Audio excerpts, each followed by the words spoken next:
আসসালামু আলাইকুম এভরিওয়ান, আমি মাহাদি। আজ তোমাদের সাথে কথা বলতে যাচ্ছি এমন কিছু মানুষদেরকে নিয়ে যারা হচ্ছে গুচ্ছ ভর্তি পরীক্ষায় বিভিন্নভাবে আশানুরূপ ফলটা আসে নাই। ধরো হচ্ছে এই রকমের একটা রেজাল্ট আশা করছো, বা হচ্ছে তুমি ভাবছো 50 বা 40 আসছে, বা হচ্ছে তোমরা যারা এখন হতাশার মধ্যে দিয়ে যাচ্ছ কোনো কারণে হচ্ছে ফেল চলে আসছে, এরকম যে স্টুডেন্টগুলো আছো, বা হচ্ছে তোমরা যারা এখন ভাবতেছো যে সামনে কি করবা, বুঝতেছো না, লাইফ হয়তো এখানেই শেষ, এরকম চিন্তা ভাবনা যাদের আছে তাদেরকে নিয়ে আজকে আমি একটু কিছু কথা বলতে চাচ্ছি। তো এখন তোমাদের মেনলি করণীয় কি, বা হচ্ছে তোমরা কি করতে পারো, সামনে গিয়ে তোমাদের অপশনস আছে নাকি অপশনস নাই, সেইগুলো নিয়ে তোমাদের সাথে কথা বলবো। তো চলো শুরু করে।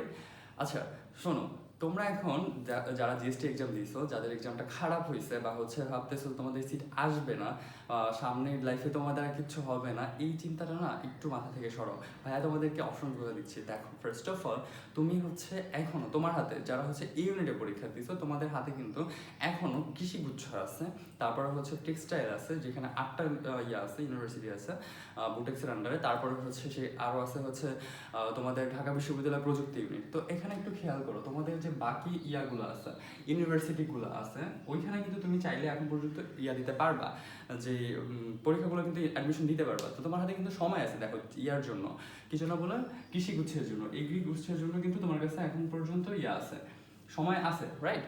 তো এখন কথা হচ্ছে যে তোমার হাতে যেহেতু সময় আছে, তুমি সেই সময়টা কিন্তু চাইলেই কাজে লাগাতে পারো। তোমার কিন্তু লাইফ এখানে শেষ না।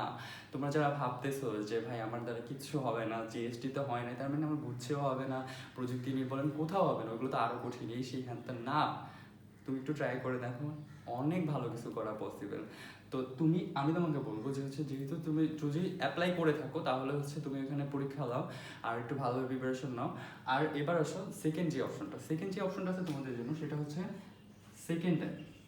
তুমি চাইলে, যদি তুমি ফার্স্ট টাইমার হয়ে থাকো, এটা হচ্ছে যদি ফার্স্ট টাইমারদের জন্য, তুমি যদি সেকেন্ড টাইম এক্সাম দিতে চাও, সেটা কিন্তু পসিবল। এখন ভাববা যে ভাই আমার তো 1 বছর লস হয়ে যাবে, আমার তো এটা হবে সেটা হবে, 1 বছরে তো অনেক কিছু করে ফেলতে পারবো, এই সেই হ্যান। তুমি একটু শোনো মন দিয়ে, হ্যাঁ।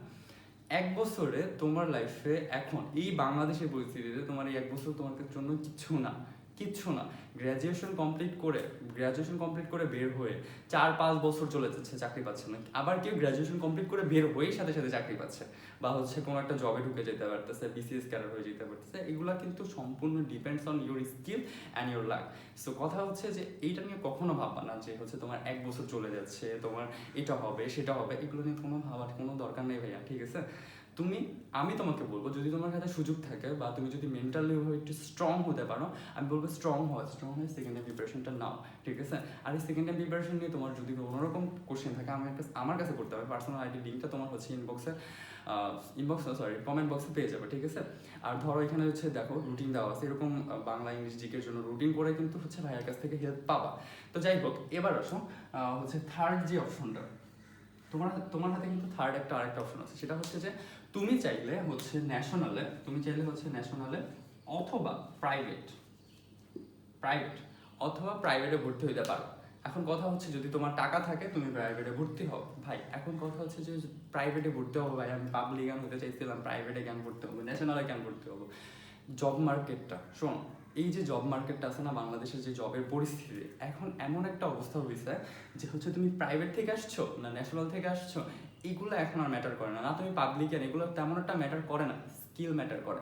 তুমি স্কিল গ্যাদার করো এই 4 বছরে, হ্যাঁ তোমার অনেক প্রেশার যাবে, আই নো। পাবলিকান হতে চাইছো, এতদিন অনেক ভালো স্টুডেন্ট ছিলা, হয় না এই জিনিসগুলো, প্রেশার যাবে, যাওয়াটা স্বাভাবিক, একদম স্বাভাবিক। কথা হচ্ছে স্ট্রং হও, অনেক ভালো কিছু করা কিন্তু তোমার দ্বারা পসিবল। ওই দিনকার একটা নিউজ দেখলাম যে হচ্ছে একটা স্টুডেন্ট হচ্ছে একটা মেয়ে হচ্ছে জিএসটিতে এক্সাম খারাপ হয়েছে, দ্যাটস ওয়াই ও হচ্ছে করছে, আত্মহত্যা করছে। তো কথা হচ্ছে ভাই, লাইফটা কি এত ইজি, বা লাইফটা কি এতই মানে সহজ যে হচ্ছে তুমি যেটা চাবা সেটা একদম হাতের মুঠোয় পেয়ে যাবে? আর এই জন্য না পাইলে তোমার হচ্ছে করতে হবে, কি জন্য বলে, নিজের জীবনটাকে বিসর্জন দিতে হবে। তুমি জাস্ট চিন্তা করো, তোমার মা বাবা, হ্যাঁ তোমার মা বাবা ধরো তোমাকে এখন কথা শোনাচ্ছে, কিন্তু এই মা বাবাই কিন্তু তোমাকে কষ্ট করে পালতেছে, লালন করতেছে। তোমার মা বাবা, আত্মীয় স্বজনের কথা বাদই দিলাম, তুমি তোমার মা বাবার মুখের দিকে তাকায় হইলেও একবার একটু চিন্তা করো যে তোমার এখন কি করা উচিত। লাইফটা শেষ করে দেওয়া উচিত? অবশ্যই না। লাইফ শেষ না করে লাইফটাকে গুছানোর তোমার হাতে এখন পর্যন্ত যথেষ্ট সময় আছে। ভাই তুমি মাত্র এইচএসসি শেষ করে আসছো, তোমার কি সব শেষ? সব শেষ না, লাইফের এখনো অর্ধেকও যায় নাই।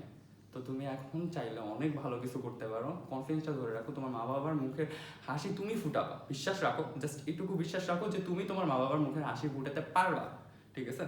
তো এইটা নিয়ে কখনোই টেনশন করবা না যে হচ্ছে তুমি এই করতে পারো না, সেই করতে পারো না, এই না সেই না। তুমি হচ্ছে এখনও তোমার হাতে এই অপশনসগুলো আছে, তুমি চাইলে এগুলো অ্যাপ্লাই করতে পারো। তোমার হাতে হচ্ছে আরও অনেক অনেক অপশন সামনে আসবে, ঠিক আছে? তুমি চাইলে আইএলটিএস করে বাইরে চলে যেতে পারো, তুমি চাইলে অন্য দেশে চলে যেতে, ডুয়োলিঙ্গো করে অন্য দেশে চলে যেতে পারো। তোমার বহুত অপশন আছে, লাইফ বাঁচায় রাখো। তুমি তোমার জন্য না হলেও তোমার বাবা মার জন্য হলেও বাঁচো। যে বাবা মা কথা শোনাচ্ছে না এখন, সে বাবা মা তোমাকে নিয়ে একদিন গর্ব করবে ইনশাল্লাহ। তো কথা হচ্ছে যে ভাইয়া, এখন তোমার হাতে যে অপশনগুলো আছে এইগুলা খুঁজো, তোমার হাতে সব শেষ এইটা না ভেবে, ঠিক আছে? তো আজ আর কথা বাড়াবো না বেশি, আজ এই পর্যন্তই। যদি ভালো লাগে লাইক দিয়ে আর সাবস্ক্রাইব করে পাশে থাকো। ইনশাল্লাহ আবার দেখা হবে।